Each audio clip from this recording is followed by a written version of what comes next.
You know, one thing I think that really doesn't need to happen is making Nancy Pelosi the speaker again. I think she got to be the speaker. She's old. Make someone young the speaker of the House.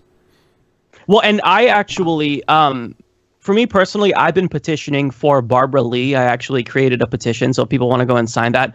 Barbara Lee is someone who, she's not young, but she represents what young people are enthusiastic about. So she has a hugely just bold anti-war record, unlike anyone else in Congress, perhaps besides Bernie.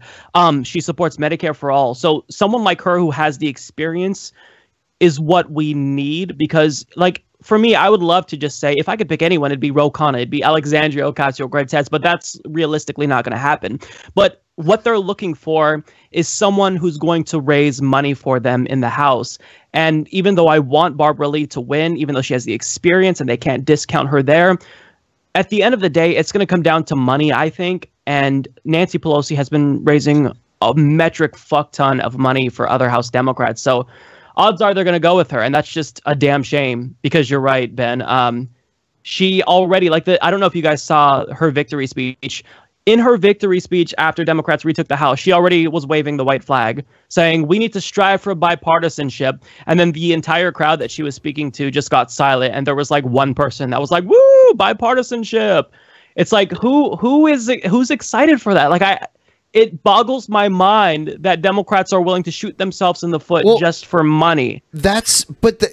We already tried that the last time Nancy was speaker under Obama, right? We already tried the bipartisanship. When we had control of the entire federal government, we tried bipartisanship. It didn't work too well. I mean, the Affordable Care Act was a vote along party lines, and it's not going to work. Look, and here's the thing that we have to make Democrats understand.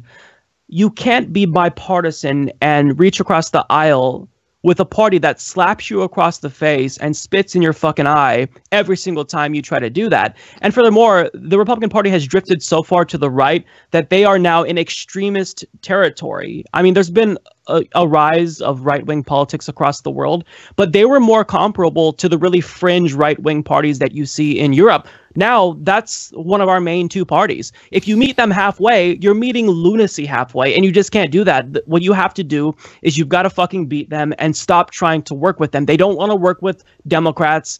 Nothing that they can possibly do will convince them. I mean, think about how crazy this is. I was thinking about this earlier. There are issues that are now partisan that were never partisan. The children's health insurance program, all of a sudden this year, this became a partisan issue. And Republicans used children and their health insurance as a bargaining chip against Democrats. That's insane. How can you allow a party to use children's health insurance as a bargaining chip and then still work with them? You can't work with these people. Support this podcast by becoming a patron at patreon.com/Humanist Report.